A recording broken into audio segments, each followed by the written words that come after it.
অনেকদিন ধরে প্যানকেকের ভিডিও দেখতে দেখতে আমারও প্যানকেক বানানোর ইচ্ছা করছিল। আর তার থেকেও বড় কথা, আমার প্যানকেক খাওয়ারও খুব ইচ্ছা করছিল। তাই মাকে বললাম যে মা, আমার জন্য একটু প্যানকেক বানিয়ে দাও। তো তাই তোমাদের সাথে ভাবলাম রেসিপিটা শেয়ারই করে দিই। তো আমি একটা ডিম নিয়ে নিয়েছি। ডিমটা হচ্ছে কিছু ডবল কুসুমের ছিল, তো তোমরা দুটো ডিম নিতে পারলে নিতে পারো। আর তার মধ্যে হালকা একটুখানি নুন দিয়ে দিয়েছি টেস্ট মতন। আর একটা বড় চামচে 1 চামচ চিনি দিয়ে দিয়েছি। চিনি দেওয়ার পর ভালো করে মিক্স করে নিয়েছি। তার মধ্যে একটু ভ্যানিলা এসেন্স দিয়ে দিয়েছিলাম।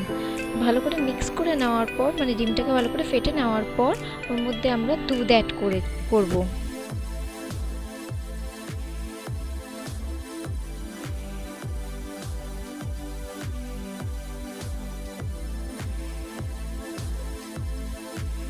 দুধ একদম আমরা অল্প পরিমাণে দেব, কারণ বেশি পাতলা করা যাবে না।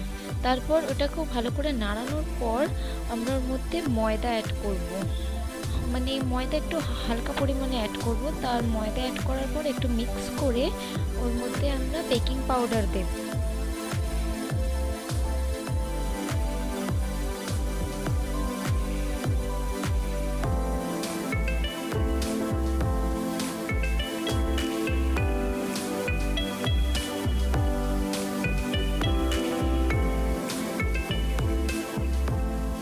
ময়দাটা আমরা থেকে থেকে দিচ্ছি, কারণ বেশি পাতলাও করা যাবে না আর বেশি মোটাও করা যাবে না।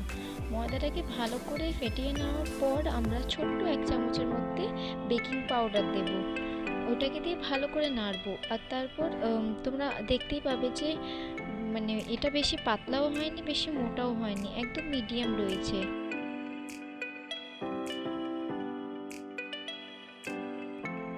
ভালো করে ফাটিয়ে নেওয়ার পর আমরা ছোট্ট চামচে করে 2 চামচ মতো তেল দিয়ে দিয়েছিলাম। তারপর তেল দেওয়ার পর ওটাকেও ভালো করে নেড়ে নিয়েছিলাম। তারপর দেখবে তোমরা পুরো মাখাটা পুরো মানে ক্রিমি মতন হয়ে গেছে।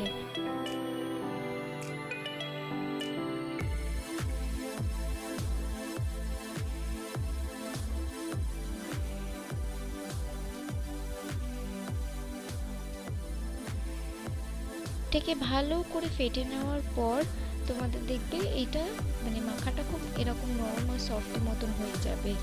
আর প্যানকেকটাও মানে যত তুমি পারবে প্যানকেকটাও তেমনি সফট হবে। তো তাওয়াতে আমরা গরম করে নিয়েছি, একদম মানে লোতে রেখেছি।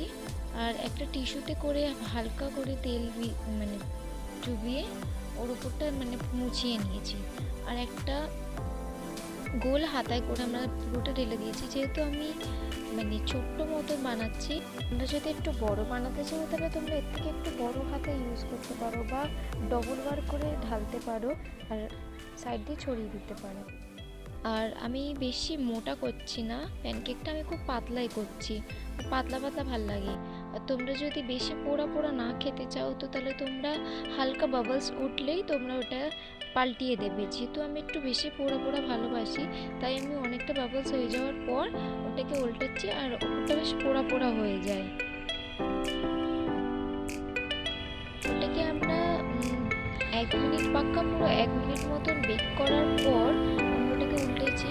আর এটাকে 1 মিনিটের কম আমরা মানে অপর সাইডটাকে আমরা 1 মিনিটেরও খুব কমেতে আমরা এটাকে বেক করেছি।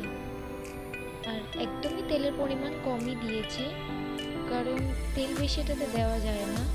তো সেইভাবে মানে সেইভাবে আমরা এটাকে ওরকমভাবে বানিয়ে নিচ্ছি। তো তোমাদেরকে আমি এক এক করে সবকটাই দেখিয়ে দিচ্ছি।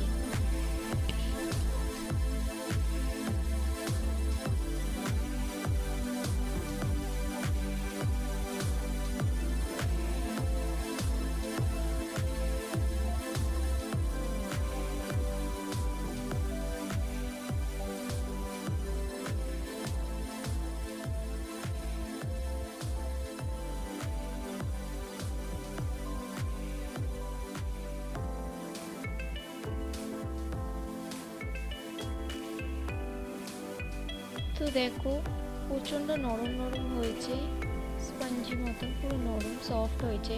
আর এটা খেতেও খুব টেস্টি। আর এটার মধ্যে একটুখানি ভ্যানিলা এসেন্স বেশি পড়ে গেছিলো, তাই ওইটার একটু গন্ধ বেরাচ্ছিল। তাই তোমরা পারলে ভ্যানিলা এসেন্স একদমই একটুখানি অল্প দিতে পারো। আর তার মধ্যে আমি বাটার তো খাই না অত, তাও আমি উপর দিয়ে একটুখানি বাটার দিয়েছি। আর আমি মধুও অত খাই না, তাই আমি করেই দিয়ে দিয়েছি, জাস্ট এটা একটা শো এর জন্য দিয়েছি, আর কিছুই না।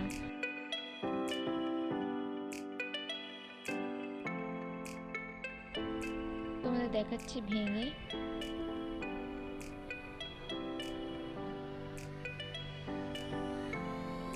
দেখো খুব ইজিলি ভাবে কে হয়ে গেল, তেমন কতটা নরম হয়েছিল বুঝতেই পারছো তোমরা।